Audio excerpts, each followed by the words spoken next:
रिपेंजल और राजकुमार एक दूसरे से प्रेम करने लगे थे। दोनों ने मिलते ही एक दूसरे को पसंद कर लिया था और वह एक दूसरे के लिए के अंतरंग सहचर बन गए। अंतर राजकुमार ने रिपेंजल के सामने विवाह का प्रस्ताव भी रखा। रिपेंजल इस पर सहमत हुई और दोनों का मिलना जुलना धीमे धीमे बढ़ने लगा। जादूगरनी डेम गोथेल रोज दिन के समय रिपेंजल से मिलने आया करती थी।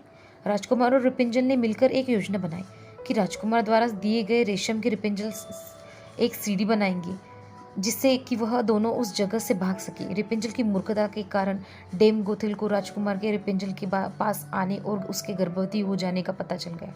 जादूगरनी डेम गोथेल ने रिपेंजल को मीनार से बाहर निकाल दिया और जंगली जानवरों के बीच से जंगल में विचरने को अकेला छोड़ दिया और वह स्वयं उस मीनार के कमरे में जाकर छुप गई।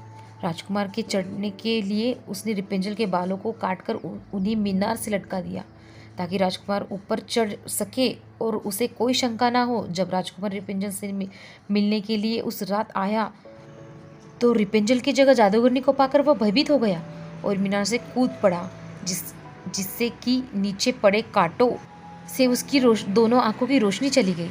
जब राजकुमार नीचे गिरने लगा उसके हाथ में रिपेंजल के कटे हुए बाल आ गए और रिपेंजल की लंबी बालों की लट राजकुमार के साथ ही नीचे गिर गई।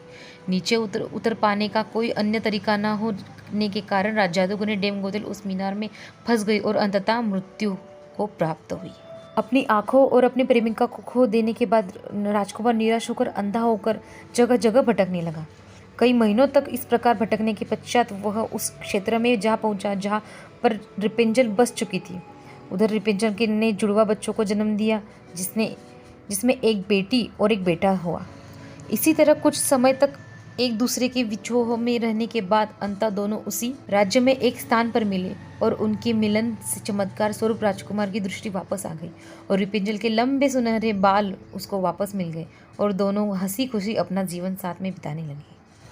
इस कहानी से हमें यही शिक्षा मिलती है कि बुरे का अंत बुरा ही होता है और विश्वास के सहारे एक दिन दुनिया के सब कुछ पाया जा सकता है।